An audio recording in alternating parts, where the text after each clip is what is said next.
Coming up on KQ2 Sports Central, Week 3 of football tonight is in the books. We look back at some of the best plays of the Week 3 of high school football across Northwest Missouri and Northeast Kansas. Plus, Bishop LeBlond softball is off to one of its best starts in almost 10 years. We take a look back at what the success in the early season has looked like for the Golden Eagles. And we continue to highlight the class of 2025 St. Joseph Area Sports Hall of Fame. This week, it's 1977 Bishop LeBlond boys basketball team and former Central and also Kansas State Wildcat Elijah Lee. We take a look at their ways to the Hall of Fame coming up next on KQ2 Sports Central. And with that, welcome into KQ2 Sports Central. I'm Chris Roush, happy to be with you again this weekend. We have a lot to get to on the show. We've got high school football, softball, volleyball. We also have college football. KQ2's Anthony Crane sitting down with the special teams coordinator for the Mo West Griffins, Colin McQuillan, who has ties to 8-man football as well as being a Wathena, Kansas native. We'll get to that interview in just a little bit. We'll also spotlight a few new Hall of Famers in the class of 2025 for the St. Joseph Area Sports Hall of Fame. And of course, we go back into the KQ2 archives. That all coming up. But first, we start with high school football. We've wrapped up week number 3 of the high school football season, week number 2 for the Kansas teams in our viewing area. And a lot has happened in the first few weeks of the season. This week, a lot of rivalries taking center stage. Let's look back at some of the highlights from this week of high school football.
How about a softball spotlight? The Bishop LeBlond Golden Eagles finished 2024 with just one win, but 2025, a lot different. Eagles traveling to Rosendale to take on North Andrew this week. The pitching wedge from Presley Miljavik brings home Linz and Miller, 3-0 Eagles later. Bottom one, Presley Ford, grounded to short. She reaches to lead off the inning for the Cardinals. Next batter, Tegan Miller singles to center field. Mara Rocha responds with back-to-back strikeouts. A bit later, Lillian Richardson bounced her back up the middle. Ford scores to make it 3-1 LeBlond. Top three, Linz smokes the ball into center field. Miller likes to hit, this one a double into right center field. Next batter, Rocha gets under one and doesn't miss on a long fly ball into left center field. Linz and Miller both come around to score. Haven Wright keeps it rolling with a liner to center, scoring Rocha, who just gets under the tag to make the play at home. Miljavik with a bouncer back up the middle, and Bishop LeBlond gets the 11-1 win. One of the best starts to the season for Bishop LeBlond in quite a few years. A confidence booster and helps us feel more confident in going into the rest of the season with more than one win like we did last year. In the past, I've gone down, so I pulled myself and I was like, I just need to try to stay up so I can win this game and do my best. We're just going to keep working hard at practice and keep encouraging each other and getting through the hard parts. I would say I feel like our team bond is pretty good, and that helps. We help each other and help with the mistakes and improving with that.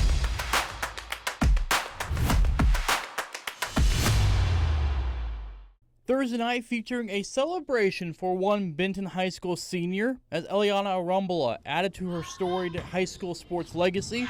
Known already as one of the state's best basketball players, Arambula adding a storied volleyball career to it as well.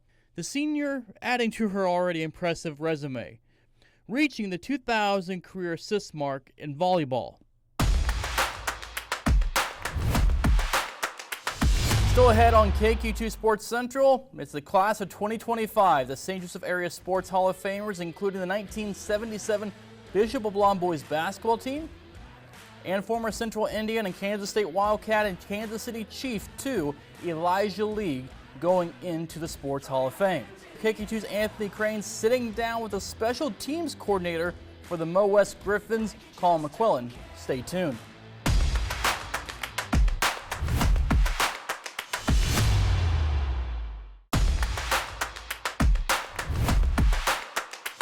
Welcome back to KQ2 Sports Central. I'm Chris Roush. It's a pleasure to be with you again this weekend. Thank you so much for following us on this new adventure that we are embarking on. We're trying to cover more high school sports, more college area sports as well.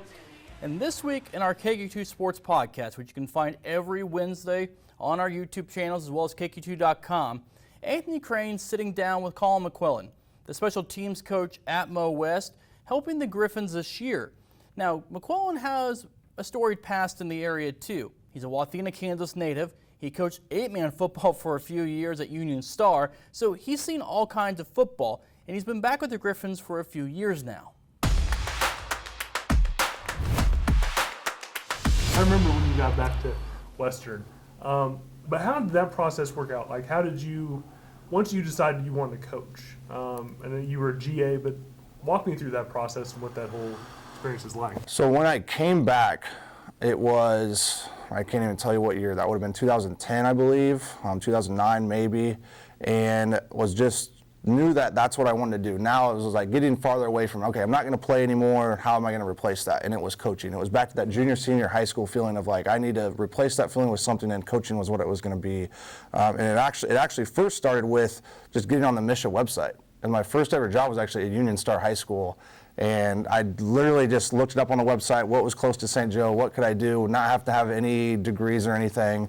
And it was just assistant jobs. And at the point, right then, Union Star had literally every job offered. So it was like a high school assistant for football, women's basketball, men's basketball, like what it was. And once I interviewed there, they were like, hey, what else can you do? And I ended up doing literally everything. Went from football, was the head's women's basketball coach for 2 seasons, and did assistant football or assistant basketball.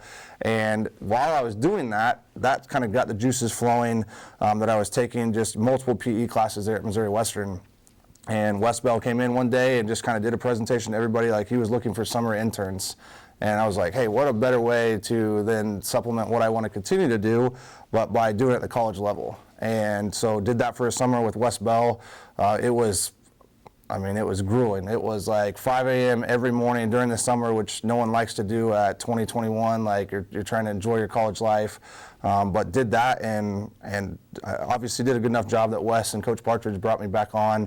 And then so that first fall, which now that thinking back, it was 2009, was a student assistant, and I was actually working with Coach Throck. I was his tight end kind of assistant and O-line guy. So that kind of got it going.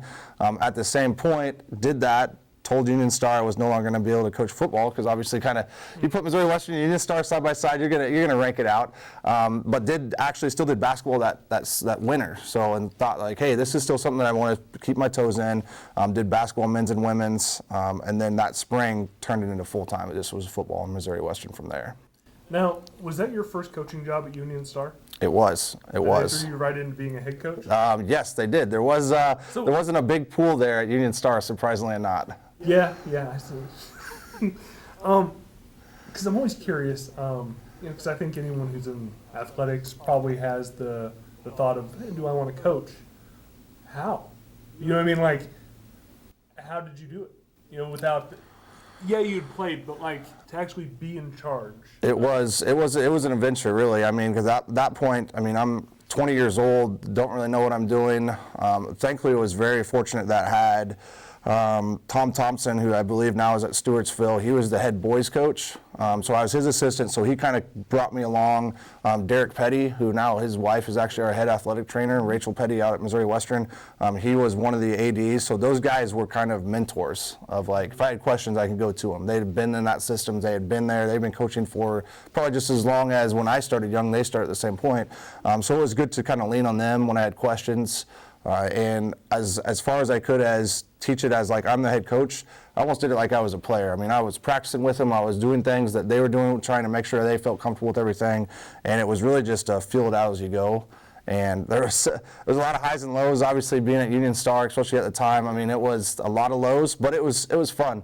And I've still got relationship with some of those student athletes that were the first ever class that I ever coached, and it's kind of continued to go on to this day, and that was a good foundation of where I started, and then from there it was just like trying to pick up as much as I could as I went along.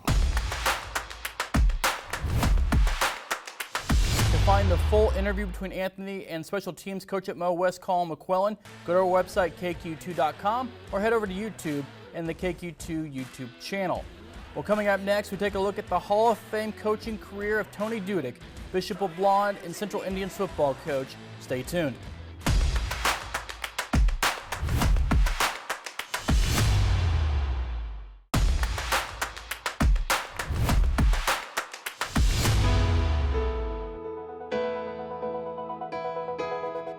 I really felt confident. We weren't cocky, but we were definitely confident at the beginning of the season all the way, until even when the playoffs and the state playoffs started. The Bishop LeBlond boys basketball team has had some great teams over the years, but one of the very best, the 1977 state championship team. We had good players pretty much down the line. I mean, even in my opinion, our third squad was better than some of the teams we played throughout the year. The Golden Eagles going 27-5, City League co-champs. LeBlond was at the top of the mountain. One of my favorite memories was after we won state and ran into the locker room, and Coach Don Tabor, he slapped me on the back and good job, Tiger. And I was like, and it just felt so good to get smacked that hard by Coach Tabor, because I obviously respected him and admired him. This team had talent, they knew it, they were great. And all these years later though, it's not so much about the scores of the game, they remember some of that, but it's more about the memories and moments they made together, including going into the Hall of Fame now together as LeBlond's first and only boys basketball state championship team. We had great coaches, they taught us a lot, and we executed, so we were pretty loose and just went out and played.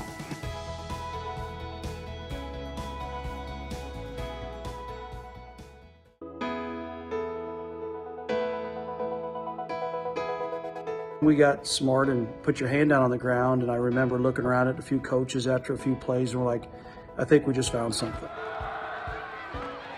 A dominant force on the field, Elijah Lee making his way from Midtown St. Joseph to the grandest stage in football, 8 years in the NFL. You could see that in him with the heart that he brought to the game and the approach that he took, the determination that he had to be the best that he could be. Lee played 2 years at Central High School, finishing his high school career at Blue Springs, racking up state honors including Missouri Football Coaches Association's Class 6 Defensive Player of the Year honor, USA Today All-Missouri Team, and won the Buck Buchanan Memorial Award twice. So happy the way you grinded. You were a good human being, Elijah, which means a lot. And good things happen to good people. Lee crossed state lines to go to Kansas State, earning all Big 12 honors, playing for Hall of Fame head coach Bill Snyder. Following his junior year, Lee declaring for the NFL draft. the Vikings taking a chance on the St. Joseph product. And he spent 8 years in the league, playing for 6 teams, including a Super Bowl appearance with the 49ers against the Chiefs in Super Bowl 54. His pro career bringing him home too, spending time with the Chiefs in 2022, and while at training camp at Missouri Western, Lee made a visit back to the place that helped raise him. Anything that you can give them, any type of courage to say that this doesn't always have to be this way. So him going back and when he's wearing one of his NFL jerseys and he's sharing his experience, the kids can't help but look up to him. Lee led by example, pushing others to be great. He's someone that kids in St. Joseph look up to, and he now takes his own spot in the St. Joseph Area Sports Hall of Fame.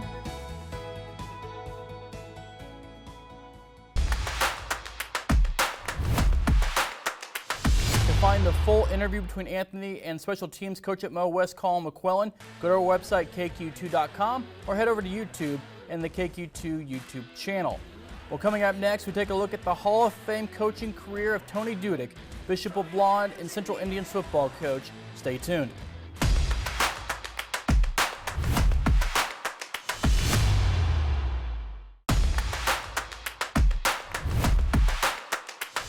Welcome back to KQ2 Sports Central. I'm Chris Roush. A pleasure to be with you again this weekend. As we go back into the KQ2 archives, we take a look at the career of former head coach at Central and Bishop LeBlond and Hall of Famer Tony Dudick. Coach Dudick still around a lot of sporting events and go out and maybe even volunteering at times now in his retirement. But for decades, Coach Tony Dudick was a mainstay on the sidelines across the city. When we think of a coach, we think of a person leading young men or women on Tuesday, Thursdays, Fridays, or Saturdays. But the original definition of a coach didn't really have anything to do with an individual. It's a covered carriage that takes a person of importance from where they are to where they want or need to go. And we think about that definition, it applies to what coaches do, what good coaches do even today. There are a lot of coaches across the area making an impact in changing young people's lives. But let's start with one of the longest tenured coaches in Northwest Missouri. He's just an icon of St. Joe. For nearly 4.5 decades, Tony Dudick continues to coach. About 2 years into it, it hit me that not only is it a privilege to be a coach, but it's a huge responsibility because you can break or make a young man at that most critical, or a young lady at that most critical point in their life. Dudick coached a majority of his career at Central High School and spent the last decade or so at Bishop LeBlond before retiring from being a head coach 2 years ago. But this story doesn't concentrate just on the Tony Dudick of Friday nights. It's much more than that. How would you describe Coach Dudick? Describe Coach Dudick. I mean, there's a million words. Father figure, a teacher, coach. Selfless, dedicated, passionate, hardworking. He won't say it. He says he's, he says Coach Dudick, not Saint Dudick, but he is 100% a Saint. After the first few seasons in Dudick's coaching career, he did learn something many coaches at one point or another face. If I've hurt somebody's feelings during that 2-hour period, I can promise you that at the end of practice, there's going to be a positive statement coming from me. So when that young guy leaves, he goes, Coach does care about me. Dudick knew there was a lot more to coaching than just wins and losses. Good, go, go, go. Michael Hill, for example, played for Dudick at Central, went on to Missouri Western, ending up in the NFL. But Hill says without Coach's impact, he may not have made it. Growing up, being a kid in St. Joe, not many people make it out of here with football. But, the little things that he used to say, you get what you put in, if there's no deposit, there's no return. For others, the impact Dudick made was felt in high school, like Jacob Willis. But maybe the larger influence came post-high school, when Dudick brought Willis on to coach at LeBlond. It was a tough time in my life, so just him taking me under his wing there, it was huge for me. It really boosted my confidence there. One thing's for sure, Dudick's coaching style demanded you to be your best, not because he was angry or didn't care about you. In fact, the complete opposite. He wanted to get the best out of you on the field so it can help a young person grow for the rest of their lives. I wouldn't have the morals and values I have today. I probably wouldn't have got a scholarship to Missouri Western. I probably wouldn't have been in the NFL and, much more. It's just a ripple effect from there. I think it would be a lot different and not for the better. I'm thankful and owe him a lot for the type of person I am and turned out to be, and I couldn't thank him enough for that. Well, don't go anywhere. We'll wrap things up on KQ2 Sports Central when we come back after a break. Stay tuned. You're watching the new show, KQ2 Sports Central.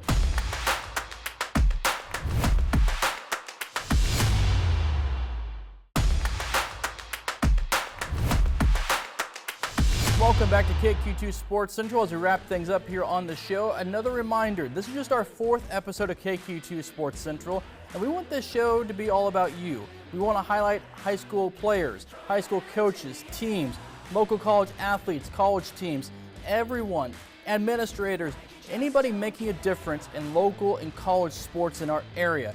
In Northwest Missouri, Northeast Kansas, everywhere in between. So if you have an idea, send it our way to news@kq2.com or to my email or Brett Kennedy's or Anthony Crane's. Send us your ideas and we'll do our best to make sure we can get out and cover those stories.